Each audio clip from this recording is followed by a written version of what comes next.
Il est évident que Dieu a créé les hommes et les femmes pour qu'ils soient attirés physiquement l'un par l'autre. La dimension sexuelle du mariage est importante pour l'intimité entre un mari et sa femme et pour la procréation et la survie de l'humanité.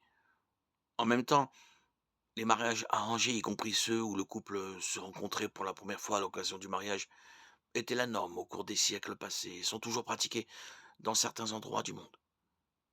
Salomon décrit l'attirance d'un homme pour sa bien-aimée dans le Cantique des Cantiques chapitre 4 à 7, sa beauté et son désir pour elle. Elle lui répond au chapitre 8 en exprimant sa passion pour lui et son désir de le voir, l'embrasser.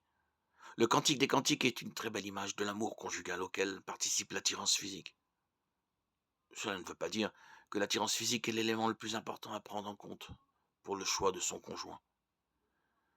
D'une part, la beauté ne doit pas être définie selon le monde, car la beauté selon le monde est bien en dessous de celle décrite dans les Écritures.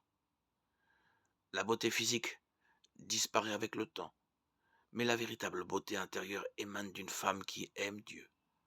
Proverbe 31-30. Pierre encourage les femmes à développer leur beauté intérieure. Recherchez non pas la beauté que donne une parure extérieure, cheveux, habilement tressés, bijoux en or, toilette élégante, mais celle qui émane de l'être intérieur, la beauté impérissable d'un esprit doux et paisible à laquelle Dieu attache un grand prix.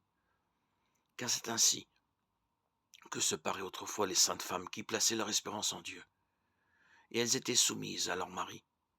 Tel était par exemple le cas de Sarah. Dans son obéissance à Abraham, elle l'appelait mon Seigneur. C'est d'elle que vous êtes les filles. Si vous faites le bien sans vous laisser troubler par aucune crainte, vous de même, Marie, vivez chacun avec votre femme en faisant preuve de discernement.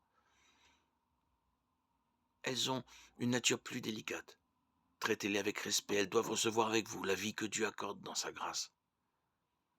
Agissez ainsi, afin que rien ne vienne faire obstacle à vos prières.